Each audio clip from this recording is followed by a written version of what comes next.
Pengelolaan telekomunikasi di Indonesia hingga tahun 1974 masih ditangani langsung oleh pemerintah dan pegawainya adalah pegawai negeri yang pensiunannya diatur menurut UU nomor 11/1969 yang pendanaannya diambil dari APBN. Pada tahun 1974 dibentuklah Perum Telekomunikasi yang status kepegawaian pengelola telekomunikasi berubah dari pegawai negeri menjadi pegawai Perum, dengan pendanaannya pun berubah dari APBN menjadi dikelola sendiri oleh Perumtel. Pada tahun 1980, Dirut Perumtel menugaskan Dirkugtel dan Dirpegtel membentuk tim untuk mempelajari dan membahas tentang bentuk wadah dan sesuatunya yang akan mengurus dana pensiun pegawai Perumtel, dan pada tanggal 20 Desember 1982, Menteri Perhubungan menyetujui pendirian dana pensiun Perumtel dalam bentuk Yayasan Dana Pensiun Pegawai Telkom, disingkat YDPP Telkom.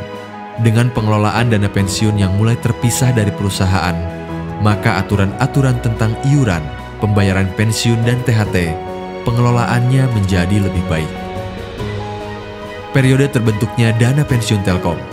Tahun 1992, pemerintah mengeluarkan UU nomor 11/1992 tentang dana pensiun yang mengatur bahwa dana pensiun adalah bukan lagi berbentuk yayasan, namun badan hukum tersendiri dengan kekayaannya terpisah dari kekayaan pendiri.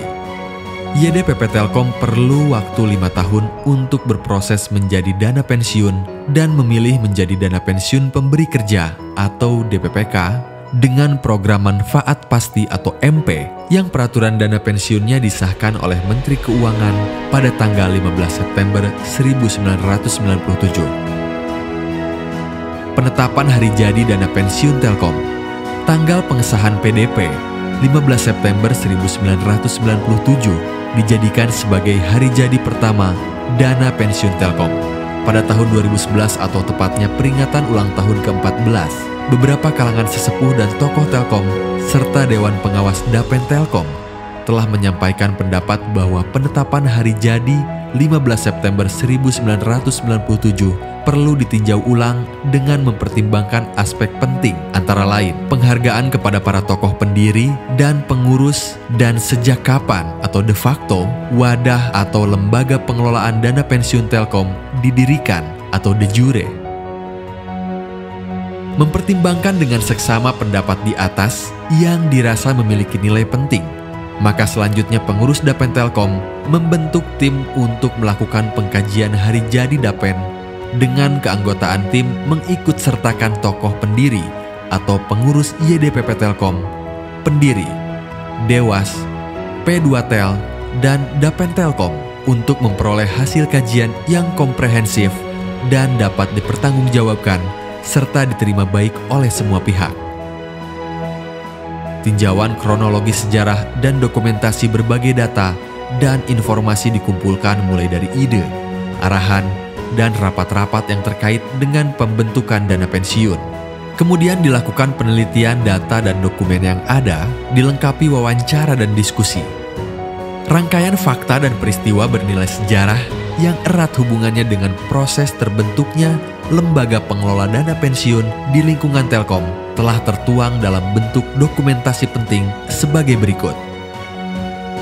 Bahwa dari hasil kerja tim pembentukan lembaga dana pensiun dan atas persetujuan direksi, berdirilah lembaga dana pensiun dalam bentuk Yayasan Dana Pensiun Pegawai Perumtel atau YDPP berdasarkan persetujuan Menteri Perhubungan dengan keputusan nomor KM.817/KP/705/PMB/82 tanggal 20 Desember 1982 dan sekaligus didirikan Yayasan Dana Pensiun Pegawai atau YDPP Perumtel yang pendiriannya telah disahkan oleh Akte Notaris Wiratni Ahmadi SH nomor 65 pada tanggal 21 Desember 1982. Dengan menelaah hasil kajian dan rekomendasi tim, saran, dan pendapat para pelaku sejarah, maka pengurus Dapen Telkom telah menyimpulkan dan sepakat bahwa tanggal 20 Desember 1982 merupakan tanggal, bulan, dan tahun yang tepat dan memenuhi syarat untuk dinyatakan sebagai saat berdirinya atau hari jadi dari lembaga dana pensiun Telkom.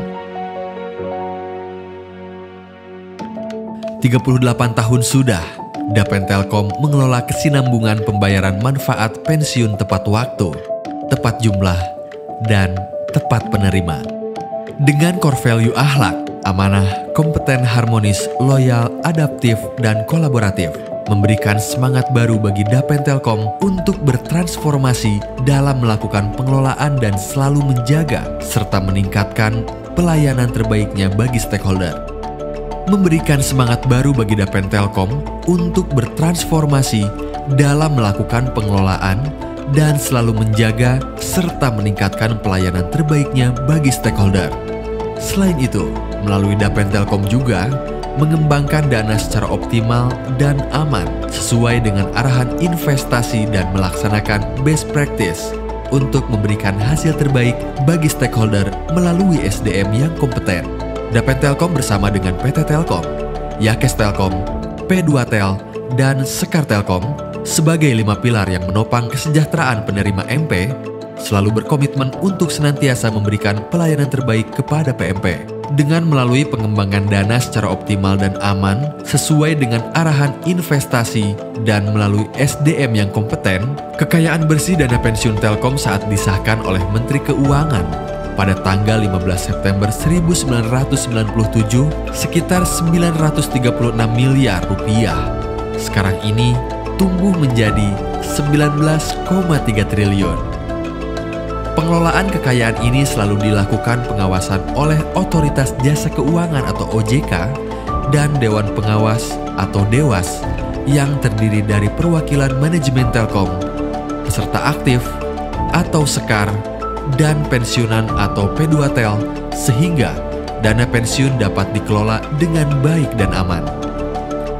Penghargaan setinggi-tingginya dan terima kasih bagi para mantan jajaran manajemen Puncak Telkom yang telah melahirkan YDPP Telkom maupun Dapen Telkom, jajaran direksi PT Telkom dan Dewas, pengawas Dapen Telkom, para mitra Dapen, jajaran personil Dapen dan Investi Company, serta pihak lain yang belum kami sebutkan yang telah membantu transformasi Dapen Telkom dalam menjaga dan memelihara kesejahteraan peserta.